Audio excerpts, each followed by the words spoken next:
नमस्कार साथियों, आज हम पढ़ेंगे सर्व शिक्षा अभियान। वैसे तो सर्व शिक्षा अभियान को समसा के अंदर जोड़ दिया गया है, लेकिन सर्व शिक्षा अभियान अपने आप में महत्वपूर्ण टॉपिक है।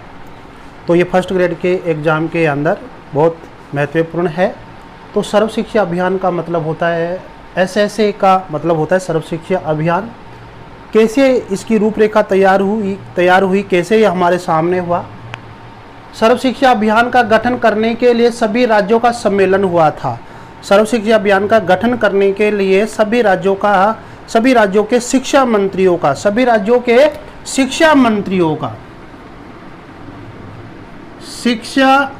मंत्रियों का एक सम्मेलन हुआ था। कहाँ आयोजित हुआ था? ये हुआ था जयपुर के अंदर। कहाँ पे हुआ था? जयपुर में। तो सही आंसर जयपुर है। अब इस सम्मेलन के अंदर यह सम्मेलन कब हुआ? तो यह जो सम्मेलन है वो हुआ था अक्टूबर 1998 के दिन। अक्टूबर 1998 के दिन यह सम्मेलन हुआ। सम्मेलन का उद्देश्य क्या था? सम्मेलन का उद्देश्य था कि जो हमारे राज्यों के अंदर जो प्रारंभिक शिक्षा चल रही है, कक्षा 1 से लेकर 8 तक की जो प्रारंभिक शिक्षा चल रही है, उस प्रारंभिक शिक्षा को मजबूत कैसे बनाया जाए, उस प्रारंभिक शिक्षा के अंदर बच्चों का नामांकन व ठहराव कैसे सुनिश्चित किया जाए, ताकि बच्चे अनिवार्य शिक्षा 14 वर्ष के बालक बालिकाएं 8वीं तक पढ़ाई कर सके। ये उनका मुख्य उद्देश्य था। फिर क्या हुआ? भारत सरकार के अंदर MHRD जो मंत्रालय हुआ करता था, मानव संसाधन विकास मंत्रालय, जिसे राष्ट्रीय शिक्षा नीति 2020 के तहत नाम चेंज कर दिया है और एजुकेशन मिनिस्ट्री बना दिया गया है। अब मानव संसाधन मंत्रालय नहीं रहा, अब क्या है? Education ministry. और एजुकेशन मिनिस्ट्री का जो मंत्री होता है वो होगा शिक्षा मंत्री। तो हम ये कहेंगे कि MHRD के द्वारा शैक्षणिक सत्र 2000-2001 के में ये प्रारंभ किया गया था, यानी क्रियान्वयन किया गया था। और किसके कर कमलों से, किसके हाथों से? पूर्व प्रधानमंत्री अटल बिहारी वाजपेयी के कर कमलों से सर्व शिक्षा अभियान प्रारंभ हुआ था 2000 और 2001 के अंदर। अब कुछ राज्यों के अंदर तो ये सर्व शिक्षा अभियान है, वहां की सरकार ने 2002-2001 से प्रारंभ कर दिया राजस्थान के अंदर। लेकिन राजस्थान राज्य में शैक्षणिक सत्र 2001 व 2 से प्रारंभ हुआ। ठीक है, इसीलिए विभाग कई बार प्रश्न पूछता है कि सर्व शिक्षा अभियान कब प्रारंभ हुआ। तो ऑप्शन में ऐसे आते हैं 2000 के अंदर, 2001 के अंदर, 2003 के अंदर और 2004 के अंदर। तो अब बताइए सर्व शिक्षा अभियान कब प्रारंभ हुआ? 2001 के अंदर या 2000 के अंदर? तो राजस्थान के हिसाब से इस प्रश्न को देखा जाए तो 2001 के अंदर ये प्रारंभ हुआ है। और यहां पर भी देखो 2000 और 2001 के शैक्षणिक सत्र में प्रारंभ हुआ था, यानी कि वर्ष 2001 आ गया था। शैक्षणिक सत्र 2000 ही था, लेकिन प्रारंभ 2001 में हुआ था। तो सही आंसर 2001 हो जाएगा। 24 मई 2018 के दिन सर्व शिक्षा अभियान को और रमसा को, राजस्थान माध्यमिक शिक्षा अभियान को, टीचर एजुकेशन, जो शिक्षकों के लिए जो प्रशिक्षण होता है, वो जो संस्थाएं हैं, उन सब संस्थाओं को, राजस्थान माध्यमिक शिक्षा अभियान को, सर्व शिक्षा अभियान को, सबका एकीकरण कर दिया गया था। ये घोषणा मानव संसाधन विकास मंत्रालय ने की थी। कब की थी? 24 मई 2018 के दिन। जब घोषणा होने के बाद में सर्व शिक्षा अभियान, माध्यमिक शिक्षा अभियान, टीचर एजुकेशन, ये समसा बन गई, समग्र शिक्षा अभियान बन गई। और समग्र शिक्षा अभियान है वह 1 जुलाई 2018 से चालू हुआ था। कब हुआ था? 1 जुलाई 2018 से चालू हुआ। तो हम ये कह सकते हैं कि जो समसा है, समग्र शिक्षा अभियान है, वह शैक्षणिक सत्र 2018 और 19 से प्रारंभ हुआ था। अब बात करें कि ये जो सर्व शिक्षा अभियान है, इसकी नोडल एजेंसी का क्या नाम है? देखो अंग्रेजी में है आर। कोई संस्था नहीं है, ये एक अभियान है और ये अभियान किसके माध्यम से लागू हो रहा है राजस्थान के अंदर? राजस्थान प्रारंभिक शिक्षा परिषद। ये तो इसकी क्या हो गई, एक नोडल एजेंसी होगी, एक कार्यकारिणी संस्था हो गई। ये जयपुर में है, तो ये नोडल एजेंसी है। अब शिक्षा के क्षेत्र के अंदर पहली बार क्या हुआ था कि 14 वर्ष के बालक बालिकाओं को किस प्रकार से शिक्षा दी जाए, उनका नामांकन ठहराव कैसे हो, यानी कि बालकों की जो प्राथमिक शिक्षा है उसको अनिवार्य करने के लिए यह आंदोलन हुआ था, यानी कि सर्व शिक्षा अभियान चालू हुआ था। तो शिक्षा के क्षेत्र में एक बहुत बड़ा जो अभियान चालू हुआ था वो था सर्व शिक्षा अभियान। इसीलिए शिक्षाविदों ने, विद्वानों ने इसको नाम दिया है शिक्षा के लिए सबसे बड़ा आंदोलन। आपसे पूछा जा सकता है कि शिक्षा के लिए सबसे बड़ा आंदोलन क्या है? सर्व शिक्षा अभियान, जो कि अक्टूबर 1998 के अंदर यहाँ से ये प्रारंभ, इसकी आवाज़ उठी थी इस सम्मेलन के अंदर, और 2001 के अंदर एक क्रियान्वयन हुआ था। राजस्थान के अंदर 2001 और 2 के अंदर ये प्रारंभ हुआ था।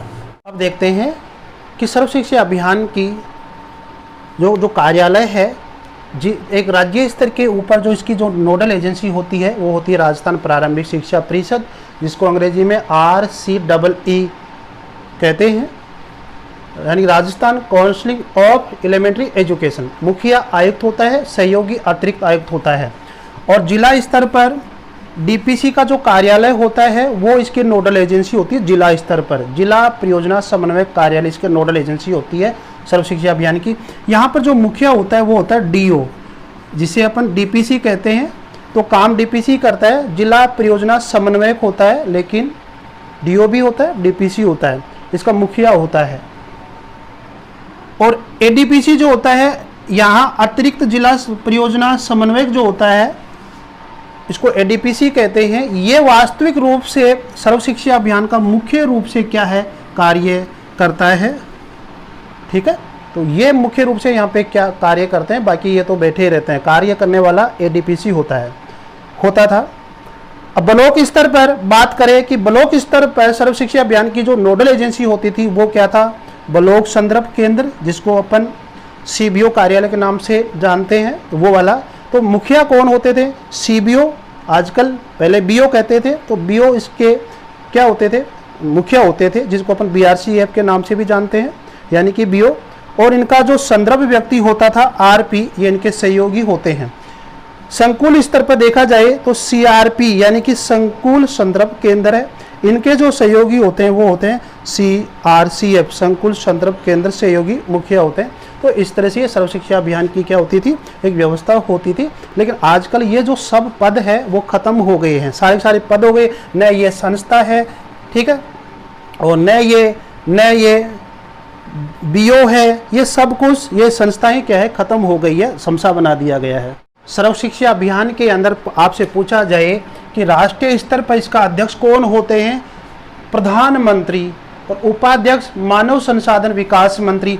आजकल मानव संसाधन विकास मंत्री नहीं रहे, कहने का मतलब जब ये मंत्रालय नहीं है, MHRD मंत्रालय नहीं है, और उस मंत्रालय के स्थान पे क्या बना दिया, एजुकेशन मिनिस्ट्री, एजुकेशन मिनिस्ट्री।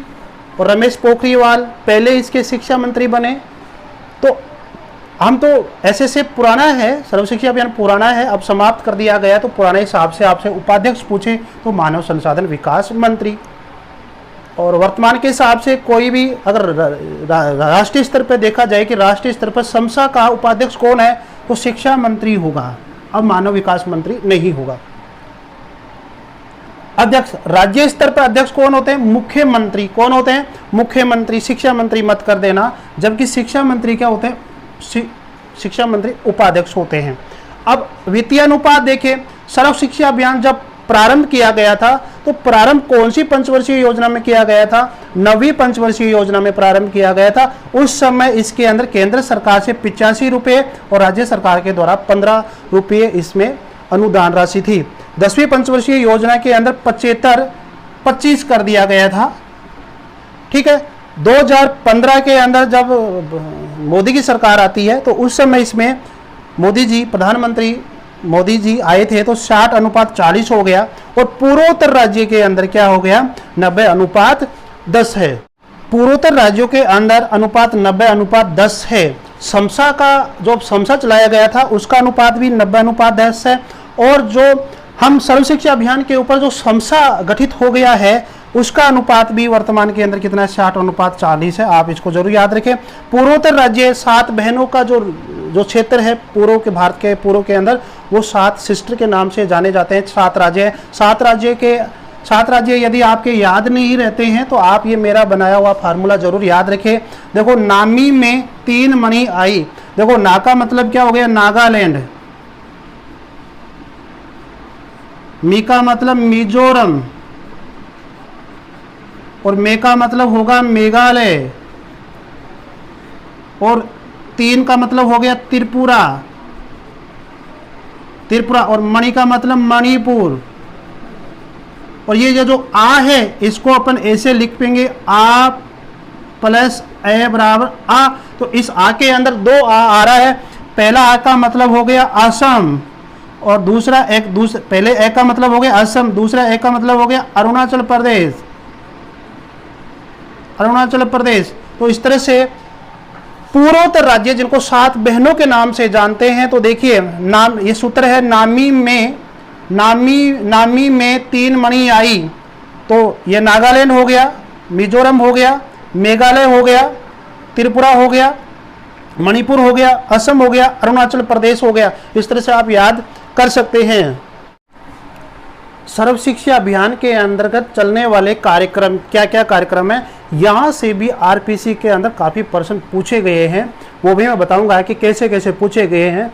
वैकल्पिक शिक्षा आपसे पूछे कि वैकल्पिक शिक्षा प्रारंभ कौन से अभियान के तहत हुई थी, तो सर्व शिक्षा अभियान। समसा मत करके आना, न रमसा करके आना। वैकल्पिक शिक्षा सर्व शिक्षा अभियान के अंदर चालू हुई थी। 6 से 14 वर्ष के ड्रॉप आउट बच्चे, जो 14 वर्ष तक के बालिकाएं जो होती है और जो ड्रॉप आउट हो जाती है, उन बच्चों को शिक्षा से जोड़ने के लिए वैकल्पिक शिक्षा प्रारंभ की गई थी। गैर आवासीय ब्रिज कोर पहला, शिक्षा मित्र केंद्र खोले गए, माइग्रेटरी छात्रावास खोले गए, छात्रावास और मदरसा सम्बलन खोला गया। तो ये है वैकल्पिक शिक्षा खोली गई थी, ये आपसे पूछा जा सकता है। अब आपसे पूछा जाएगा कि माइग्रेटरी छात्रावास कौन से अभियान के अंदर खोला गया, सर्व शिक्षा अभियान के अंदर या रमसा के अंदर या समसा के अंदर। तो आप क्या करोगे कि नया तो समसा ही बना है तो समसा से ही होगा, तो ये गलत हो जाएगा। अब देखिए, अब माइग्रेटरी छात्रावास है क्या। देखो, ये 2015 और 16 से चालू किया गया था सर्व शिक्षा अभियान के तहत। तो घुमंतु परिवार है जिनके बच्चे 14 वर्ष की जो शिक्षा है, अनिवार्य और निःशुल्क शिक्षा है, वो उसको प्राप्त नहीं कर पाते थे, तो उन बच्चों को एक जगह रोकने के लिए यानी कि माइग्रेटरी छात्रावास बनाकर उसमें रखा गया और उनको 14 वर्ष तक की शिक्षा यानी कि कक्षा 8 तक उनको शिक्षा दी गई इन छात्रावास में रोककर। ठीक है, तो ये है माइग्रेटरी छात्रावास जिसमें घुमंतु परिवारों के बच्चों को यहाँ पर रखा गया। कब प्रारंभ हुआ था, 2015-16 के अंदर। यदि देखा जाए कि घुमंतु परिवार कि कितने बच्चे इसमें रह सकते हैं एक छात्रावास के अंदर, तो 20 से 50 इसके अंदर बच्चे रह सकते हैं, ऐसी व्यवस्था इसमें की गई थी। आपसे पूछा जाएगा कि माइग्रेटरी छात्रावास कौन से अभियान के तहत चालू हुआ, सर्व शिक्षा अभियान के अंदर। आपसे पूछा जाएगा कि लहर कार्यक्रम कौन से अभियान के तहत चालू हुआ, सर्व शिक्षा अभियान। रमसा समसा मत करके आना, इसका मतलब देखो लर्निंग इनहैंसमेंट एक्टिविटी इन राजस्थान, यानी कि लहर कार्यक्रम कक्षा 1 से 2 तक लागू किया गया है। लहर कार्यक्रम कौन सी कक्षा तक लागू हुआ है, कक्षा 1 से लेकर 2 तक ये लागू हुआ था, सर्व शिक्षा अभियान के तहत लागू हुआ था। ठीक है, और इसमें क्या है कि कक्षा 1 से 2 तक के विद्यार्थी वर्कबुकों के माध्यम से, पोस्टरों के माध्यम से, चित्रों के माध्यम से, यानी कि प्रतिबिंब उनके दिमाग में प्रतिबिंब बन जाए। ध्यान दो, 2004 के अंदर थर्ड ग्रेड का एग्जाम हुआ था आरपीसी के द्वारा। वहां पे एक प्रश्न पूछा गया था कि कक्षा 1 और 2 की कक्षाओं के अंदर चित्रों के माध्यम से बात समझाई जाती है। क्यों समझाई जाती है? क्योंकि बच्चों के अंदर उस चित्रों के माध्यम से वो चित्र क्या कहना चाहता है उसका प्रतिबिंब बन जाए। ये इसका सही आंसर है। तो बच्चों के अंदर ऐसी पुस्तकें का निर्माण करना, ऐसे पोस्टर दिखाना, ऐसा चित्र दिखाना, ऐसा मॉडल दिखाना, ऐसी वर्कबुक उनके लिए छापना, जिससे कि बच्चों में एक उस फोटो से प्रतिबिंब बन जाए, जिसे हम संरचनात्मक प्रतिबिंब भी कह सकते हैं। तो यह लहर कार्यक्रम कक्षा 1 से 2 तक लागू हुआ था। कल्प, यह भी आपसे पूछा जा सकता है, CALP program, computer aided learning program, तो यह कब प्रारंभ हुआ था? 2004 और 5 के अंदर। कक्षा 6 से 8 तक के जो बालक बालिकाएं हैं उनको तकनीकी के माध्यम से, कंप्यूटर के माध्यम से, लैपटॉप के माध्यम से, टैबलेट के माध्यम से उनको तकनीकी की शिक्षा दे, कंप्यूटर की शिक्षा दे, ऑनलाइन काम कैसे होता है वो बताना। तो ये है कल्प कार्यक्रम, ठीक है। और नाम से पता चल रहा है कि सी का मतलब होता है कंप्यूटर, कंप्यूटर की शिक्षा देना, एडेड द लर्निंग प्रोग्राम, ठीक है। तो प्रत्येक स्कूल में 3 कंप्यूटर सेट आए थे कल्प योजना के तहत, ठीक है। हमारे खुद के विद्यालय में ये 3 कंप्यूटर आए थे कल्प योजना के तहत। ये सर्व शिक्षा अभियान के कार्यक्रम है। आगे देखते हैं कि रेगिस्तानी छात्रावास भी सर्व शिक्षा अभियान के तहत बनाए गए थे। ऐसे बच्चे जो कक्षा 5वीं पास कर चुके हैं, अब आगे की पढ़ाई कहाँ करें, वहाँ प्राथमिक विद्यालय है, तो आगे की पढ़ाई करवाने के लिए रेगिस्तान क्षेत्र में, यानी कि रेगिस्तानी छात्रावास, ये रेगिस्तानी क्षेत्रों के लिए ये बनाया गया है छात्रावास। और अब 6ठी 7वीं 8वीं ये पढ़ाने के लिए सरकार ने क्या किया कि छात्रावास बनाया, वहाँ पर बच्चों को रखा जाएगा और वहाँ पर ये इन बच्चों की पढ़ाई होगी जो दूर दराज के ऐसे इलाके जहाँ पर 5वीं पास कर ली है और आगे पढ़ाई नहीं कर सकते, तो 6वीं और 7वीं 8वीं क्लास पढ़ाने के लिए ये छात्रावास बनाए गए हैं।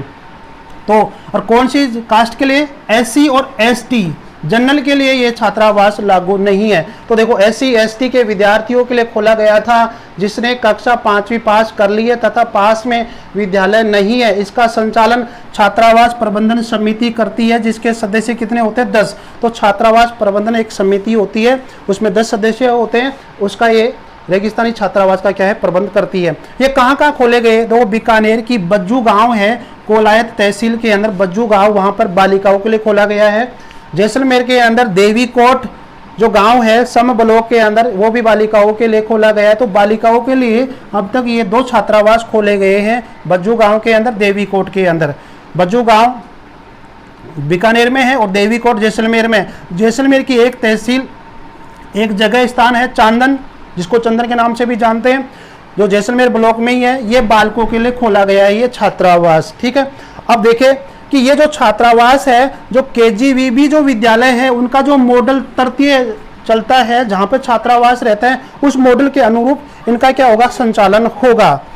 सेमिस क्या है? समिस क्या है? School management information system, SMIS। ये क्या है? क्योंकि आपको पता है कि पहली बार हमारे विद्यालय के अंदर विद्यालय के बच्चों को ऑनलाइन किया था, बच्चों का जो नामांकन है उसको ऑनलाइन किया था, और कितने टीचर है विद्यालय में उसको ऑनलाइन हुआ था शाला दर्शन के माध्यम से।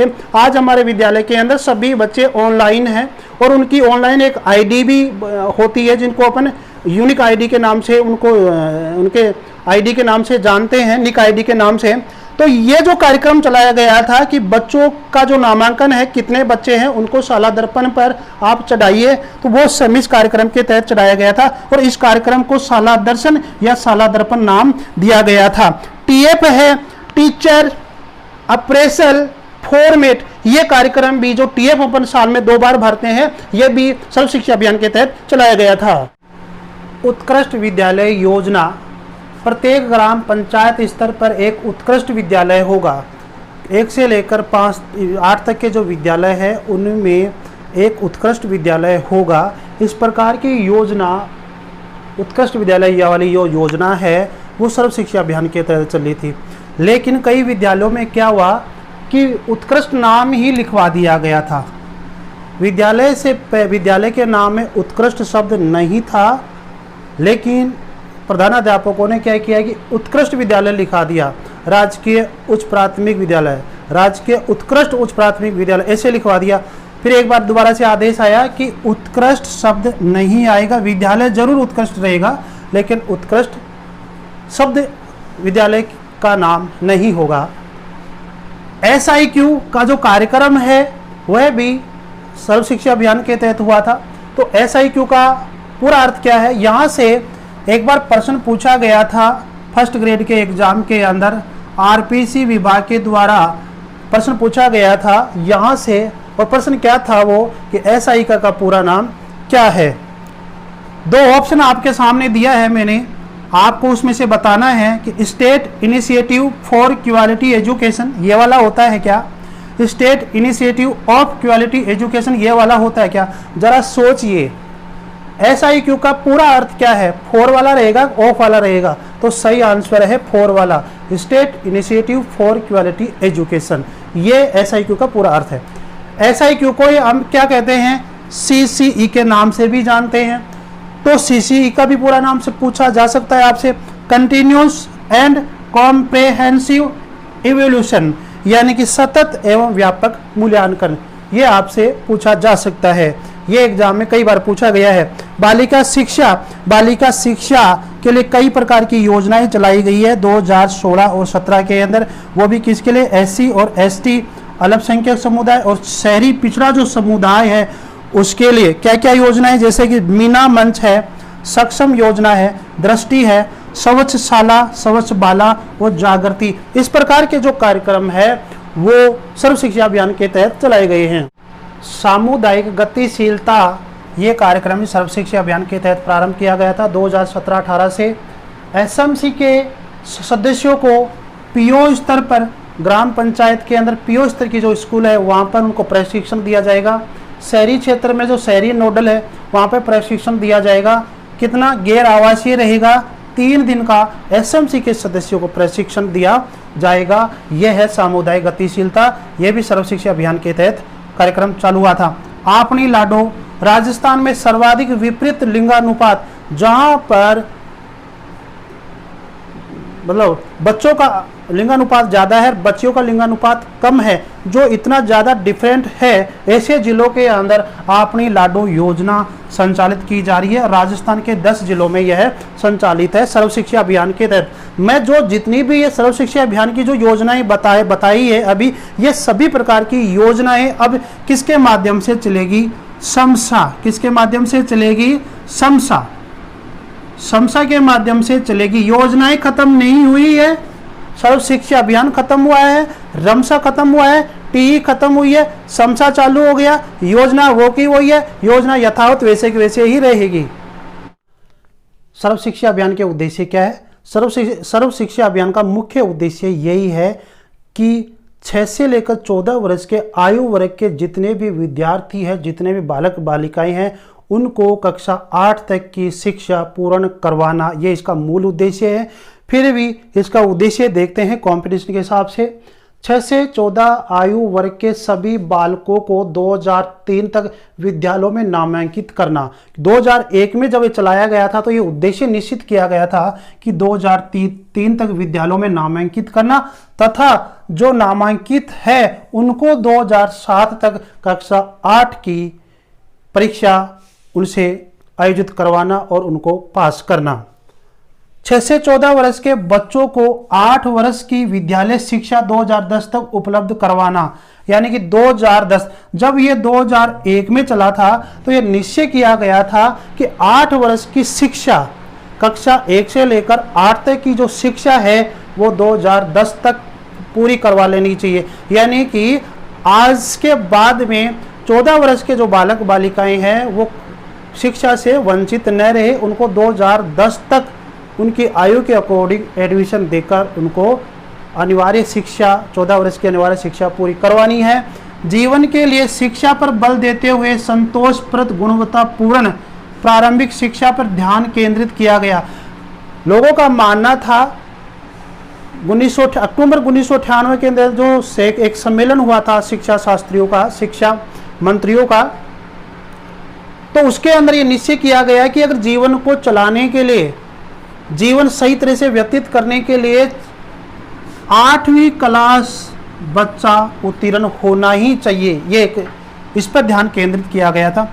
लिंग व सामाजिक भेदभाव समाप्त करना, लिंग के आधार पर भेदभाव हो रहा है, सामाजिकता के आधार पर जो भेदभाव हो रहा है उसको समाप्त करना भी कहीं ना कहीं सर्व शिक्षा अभियान का क्या था, उद्देश्य था। अब क्या है देखो, सामाजिक वर्ग व लिंग के आधार पर प्राथमिक शिक्षा का अंतराल 2007 तक खत्म करना, यानी कि प्राथमिक स्तर पर लिंग के आधार पर और सामाजिक वर्ग के आधार पर 2007 तक, मतलब बच्चों को लिंग के आधार पर ये भेदभाव खत्म करना है और यहाँ पर बच्चों को पढ़ाना है। इसके बाद में ये हुआ कि उच्च प्राथमिक शिक्षा भी 2010 तक समाप्त, ये लिंग, सामाजिक वर्ग और लिंग के आधार पर ये जो भेदभाव है 2010 तक समाप्त करके बच्चों को समान रूप से, चाहे लड़की हो चाहे लड़का हो, उनको 2010 तक उच्च प्राथमिक शिक्षा देना होगा। यानी कि कक्षा 8 तक प्रारंभिक शिक्षा तो उनको बच्चों को देना ही है, साथ में लिंग और सामाजिक जो भेदभाव है उसको भी समाप्त करना है, और साथ में जो समाज के अंदर जो सोच है, सामाजिक वर्ग के अंदर जो लिंग के आधार पर जो सोच है कि नहीं लड़की तो इतनी ही पढ़ेगी, लड़का थोड़ा ज़्यादा पढ़ेगा, उसको भी खत्म करना कहीं ना कहीं सर्व शिक्षा अभियान का क्या था, दोष था। ये दोस्त इसका लक्ष्य था। वर्ष 2010 तक ठहराव 100% करना था, अर्थात विद्यालय में जो परित्याग की जो दर थी उसको शून्य करना था।